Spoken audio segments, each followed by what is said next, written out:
Welcome to plant sapiens. അപ്പോൾ ഇന്നത്തെ ക്ലാസ്സിൽ നമ്മൾ എടുക്കുന്നത് ക്യാമ്പ് പാത്വേ ആണ്. ഇപ്പോൾ കഴിഞ്ഞ ക്ലാസ്സുകളിലായിട്ട് C3 സൈക്കിൾ, C4 സൈക്കിൾ, പിന്നെ ഫോട്ടോ റെസ്പിറേഷൻ അല്ലെങ്കിൽ C2 സൈക്കിൾ എന്താണെന്ന് എക്സ്പ്ലെയിൻ ചെയ്തിട്ടുണ്ട്. അപ്പോൾ ഇന്ന് മറ്റൊരു സ്പെഷ്യലൈസ്ഡ് ആയിട്ടുള്ള പാത്വേ ആയിട്ടുള്ള ക്യാമ്പ് പാത്വേ അല്ലെങ്കിൽ ഗ്രാസുലേഷൻ ആസിഡ് മെറ്റബോളിസം പാത്വേ ആണ് എടുക്കുന്നത്. വളരെ സിമ്പിൾ ആയിട്ടാണ് എടുക്കുന്നത്. അപ്പോൾ അതിനു മുന്നേ ആദ്യമായിട്ടാണ് എൻ്റെ ചാനൽ കാണുന്നതെങ്കിൽ ചാനൽ ഒന്ന് സബ്സ്ക്രൈബ് ചെയ്തിട്ടേക്കാം. പിന്നെ ഇഷ്ടപ്പെട്ടെങ്കിൽ ഒന്ന് ലൈക്ക് ചെയ്യാം. പിന്നെ ഏതെങ്കിലും പോർഷൻ എടുക്കണമെന്നുണ്ടെങ്കിൽ കമൻറ്റും ചെയ്തേക്കാം. എന്തെങ്കിലും എൻ്റെ ഫീഡ്ബാക്ക് എന്നുള്ള രീതിയിൽ കമൻറ്റ് ഇട്ടാലും സന്തോഷമാണ്. നമുക്ക് ക്ലാസ്സിലോട്ട് പോവാം.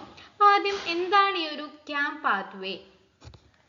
ക്യാമ്പ് പാത്വേ എന്ന് വെച്ചാൽ ഇതൊരു ഫോട്ടോസിന്തറ്റിക് പ്രോസസ് ആണ്. അതായത് ഡാർക്ക് റിയാക്ഷനിൽ വരുന്ന കാർബൺ റിഡക്ഷൻ നടക്കുന്ന ഒരു പ്രോസസ്സ് തന്നെയാണ് ക്യാമ്പ് പാത്വേ. പക്ഷേങ്കിൽ ഇത് എവിടെ മാത്രമേ കാണുന്നുള്ളൂ? ചില പ്ലാന്റ്സിൽ മാത്രമേ കാണുന്നുള്ളൂ. Okay, a photosynthetic process used by some plants, particularly those in arid environment to fix carbon dioxide.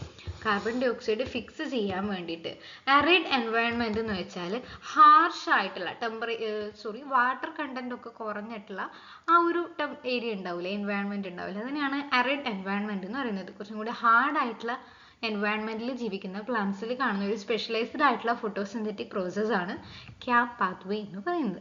അപ്പോൾ അതിന്റെ പ്രോസസ് എങ്ങനെയാണെന്ന് നോക്കാം. അപ്പോൾ ഇതാണ് ഒരു ക്യാമ്പ് പാത്വേന്റെ സൈക്കിൾ എന്ന് പറയുന്നത്. അപ്പോൾ ഇവിടെ നിങ്ങൾക്ക് കാണാം നൈറ്റ്, ഡേ എന്നൊക്കെ പറയുന്നുണ്ട്. അപ്പോൾ ഇവിടെ സ്റ്റൊമാറ്റയുടെ ഒരു പ്രത്യേകതയുണ്ട്. സ്റ്റൊമാറ്റ എന്ന് പറയുന്നത് നൈറ്റിലായിരിക്കും സ്റ്റൊമാറ്റോ ഓപ്പൺ ആയിട്ടുള്ളത്. പിന്നെ പകൽ സമയത്ത് ഡേ ടൈമിൽ സ്റ്റൊമാറ്റ ക്ലോസ്ഡ് ആയിരിക്കും. എന്തിനു വേണ്ടിയിട്ടാ? ട്രാൻസ്പിറേഷൻ റേറ്റ് കുറക്കാൻ. അവ അരിഡ് റീജിയനിലാണ് ഉള്ളത് അല്ലേ, അപ്പോൾ വാട്ടറിന്റെ അവൈലബിലിറ്റി വളരെ കുറവായിരിക്കും. അപ്പോൾ ഉള്ള വാട്ടർ വെച്ചിട്ട് അഡാപ്റ്റ് ചെയ്യണമെങ്കിൽ ഉള്ള വാട്ടർ ട്രാൻസ്പിറേഷൻ നടക്കാതെ അവിടെ തന്നെ നിൽക്കണം. അപ്പം അങ്ങനെ നിൽക്കാൻ വേണ്ടിയിട്ട് സ്റ്റൊമാറ്റ എന്ത് ചെയ്യണം? ഡേ ടൈമിൽ ക്ലോസ്ഡ് ആയിട്ടായിരിക്കും ഉണ്ടായിരിക്കുക, നൈറ്റിലായിരിക്കും അവ ഓപ്പൺ ആകുന്നത്. അപ്പം നോക്കാം, മീസോഫിൽ സെൽസിൽ വെച്ച് നടക്കുന്ന ഈ ഒരു പ്രോസസ്സ് നൈറ്റ് ടൈം ആകുമ്പോൾ എന്ത് ചെയ്യും? കാർബൺ ഡൈ ഓക്സൈഡ് എന്ത് ചെയ്യും? മീസോഫിൽ സെൽസിന്റെ ഉള്ളിലേക്ക് ചെല്ലും. ഇവിടെ ബൈകാർബണേറ്റ് ആയിട്ടാണ് ഉള്ളത്. അവിടെ ആ ഒരു കാർബൺ ഡൈ ഓക്സൈഡിനെ അക്സെപ്റ്റ് ചെയ്യുന്ന ആള് PEP തന്നെയാണ് കേട്ടോ, phosphoenolpyruvic acid. Carbon ഡൈ ഓക്സൈഡിനെ അക്സെപ്റ്റ് ചെയ്തിട്ട് ഫസ്റ്റ് കാർബൺ കോമ്പൗണ്ട് ആയിട്ടുള്ള ഓക്സാലോ അസറ്റിക് ആസിഡ് ഉണ്ടാക്കും. C4 സൈക്കിളിലുള്ള പോലെ തന്നെ ഓക്സാലോ അസറ്റിക് ആസിഡ് ഒരു 4 കാർബൺ കോമ്പൗണ്ട് ആണ്. PEP കാർബോക്സിലേസ് എന്ന് പറയുന്ന എൻസൈമിന്റെ പ്രസൻസിലാണ് ഈ ഒരു പ്രോസസ്സ് നടക്കുന്നത്. അതിനുശേഷം ഈ ഓക്സാലോ അസറ്റിക് ആസിഡിനെ മാലിക് ആസിഡ് ആക്കി മാറ്റുന്നുണ്ട്. ഓക്കെ, C4 സൈക്കിളിന്റെ പോലെ തന്നെ മാലിക് ആസിഡ് ആക്കി മാറ്റുന്നുണ്ട്. പക്ഷെങ്കിൽ മാലിക് ആസിഡ് ആക്കി മാറ്റിയ ആ ഒരു സാധനത്തിനെ ആ ഒരു ടൈമിൽ നൈറ്റിൽ സ്റ്റോർ ചെയ്ത് വെക്കുന്നത് വാക്യൂളിന്റെ ഉള്ളിൽ എന്ത് ചെയ്യും? ആ മാലിക് ആസിഡിനെ സ്റ്റോർ ചെയ്ത് അവിടെ വെക്കും. ഓക്കെ, മാലിക് ആസിഡ് ആക്കി കൺവേർട്ട് ചെയ്തു, അത് വാക്യൂളിന്റെ ഉള്ളിലേക്ക് സ്റ്റോർ ചെയ്ത് വെച്ചു.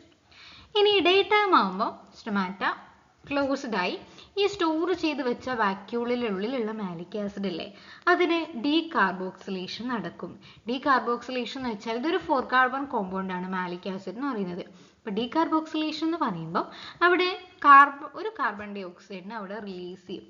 എന്നിട്ട് ഒരു C3 മോളിക്യൂൾ ആയിട്ട് മാറും. ഓക്കെ, C4 ആയിട്ടുള്ള മാലിക് ആസിഡ് ഒരു C3 ആസിഡ് ആയിട്ട് മാറും. ആ C3 ആസിഡ് ആണ് PEP ആയിട്ട് മാറുന്നത്, ഫോസ്ഫോ ഇനോൾ പൈറുവിക് ആസിഡ് ആയിട്ട് മാറിയിട്ട് സൈക്കിൾ കംപ്ലീറ്റ് ചെയ്യും.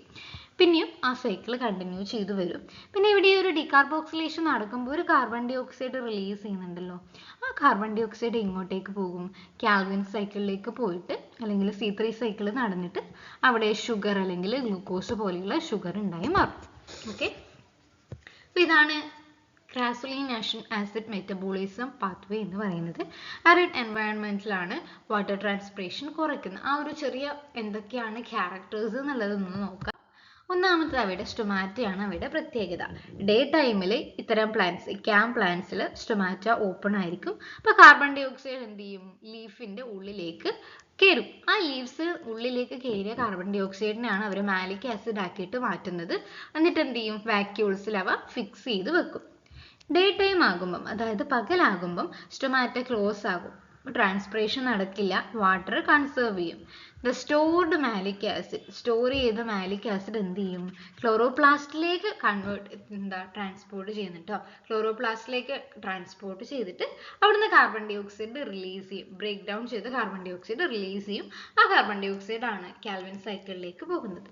രണ്ടാമത്തെ ആ ഒരു ക്യാരക്ടർ എന്ന് പറയുന്നത് വാട്ടർ കൺസർവേഷൻ ആണ്. കാർബൺ ഡൈ ഓക്സൈഡ് നൈറ്റിൽ ഇവിടെ ഫിക്സ് ചെയ്യുമ്പം ഡേ ടൈമിൽ എന്ത് ചെയ്യും, ട്രാൻസ്പിറേഷൻ്റെ റേറ്റ് ഇവിടെ കുറയുകയാണ് ചെയ്യുന്നത്. കാരണം സ്റ്റൊമാറ്റയിലൂടെയാണ് ട്രാൻസ്പിറേഷൻ മെയിൻ ആയിട്ട് നടക്കുന്നത്. ഇവിടെ സ്റ്റൊമാറ്റ ക്ലോസ്ഡ് ആണ്. പിന്നെ എന്താ, അഡാപ്റ്റേഷൻ ടു എറിഡ് എൻവയൺമെന്റ്. അതായത് ഈ ഒരു വാട്ടർ കൺസർവേഷനെ സഹായിക്കുന്നത് കൊണ്ട് തന്നെ ഹോട്ട് ആൻഡ് ഡ്രൈ ക്ലൈമറ്റിൽ ജീവിക്കുന്ന അല്ലെങ്കിൽ വാട്ടർ സ്കേഴ്സ് ആയിട്ടുള്ള സ്ഥലങ്ങളിൽ അഡാപ്റ്റ് ചെയ്യാൻ ഈ ഒരു പ്രത്യേകത ഹെൽപ്പ് ചെയ്യുന്നുണ്ട്. പിന്നെ ഇവിടെ 2 സ്റ്റെപ്പ് കാർബൺ ഫിക്സേഷൻ ആണ്. അതായത് C3 പ്ലാന്റ്സിൽ അല്ലാത്തതുപോലെ ഒരു ക്യാം പ്ലാന്റ്സിൽ കാർബൺ ഡൈ ഓക്സൈഡിന്റെ ഫിക്സേഷൻ എന്ന് പറയുന്നത് സെപ്പറേറ്റ് ആയിട്ട് 2 ഡിസ്റ്റിങ്ക്റ്റ് ഫേസിൽ നടക്കുന്നുണ്ട്. ഒന്നെന്ന് പറയുന്നത് നൈറ്റിൽ എന്ത് നടക്കും, മാലിക് ആസിഡ് ആയിട്ട് ഫിക്സ് ചെയ്ത് വെക്കും. ഡേ ടൈമിൽ ആ മാലിക് ആസിഡിന്റെ ഡികാർബോക്സിലേഷൻ നടക്കുന്നു. കാർബൺ ഡൈ ഓക്സൈഡ് കാൽവിൻ സൈക്കിളിലേക്ക് പോകുന്നുണ്ട്. കാൽവിൻ സൈക്കിളിന്റെ ഫിക്സേഷൻ, അതാണ് 2 ഫേസ് ഫിക്സേഷൻ എന്ന് പറയുന്നത്. അപ്പം ഇത്രയാണ് ക്യാം പാത്വേ എന്ന് പറയുന്നത്. Thank you.